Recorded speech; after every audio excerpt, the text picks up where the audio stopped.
денсаулығы үшін келдім.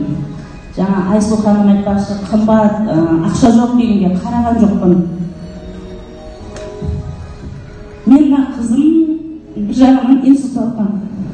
5 күннен кейін. Сонда докторлардың айтқаны, инсульт алған адамды өзімізде көріп жүрміз. Қол тартып қалады, аяқ ақсаңдап жүретінбіз. Осы уақытқа шейін жүріс осылай болған. Іздене келе мен де осы Мелотенс компаниясын WhatsApp арқылы тауып, Витамарин А-1-ні 1,5 ай бердім. 1,5 айда менің көрген результатым міне. Инсульт алған қызға ұқсай ма? Ішпей тұрған кезде біздің қолымыз мынандай тұғын. Мына қолы түспейді тұғын. Үстіп қисаңдап жүретін. Қазір мені Құдайға шүкір қолы түсіп, жүрісі бәрі орнына келген. Одан кейін әр судырды алған кезде бұл да жаңа мектепке үйде оқытамыз ғой. Әріптерді ұмытып қала береді. Оқи алмайды. Судыр ұстаған сайын анау өшіп кете береді екен ғой.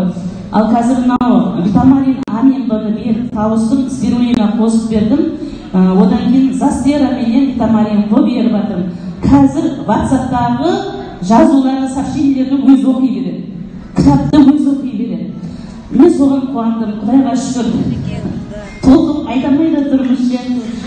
Қымбат жаңағы, не деп айтпаңыздар, денсаулық үшін бәрі табылады. Құдайға шүкір, менің қызым жақсы. Мен әдейі алып келдім. Нәтижесі көрсетейін деп. Әлі де ішеміз. Машалла. Кімде бар? Кімнің ойында бар? Қазір деген ауру жасқа да қарамайды. Машалла. Туылғаннан кейін 5 күннен кейін алған ғой инсульт.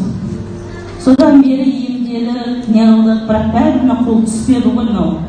Бұна қол тартып қалғанда, одан кейін ДЦП жасы, бір несі бар, ДЦП-сы бар. Соның бәрі кетіп, шүкір жақсымыз.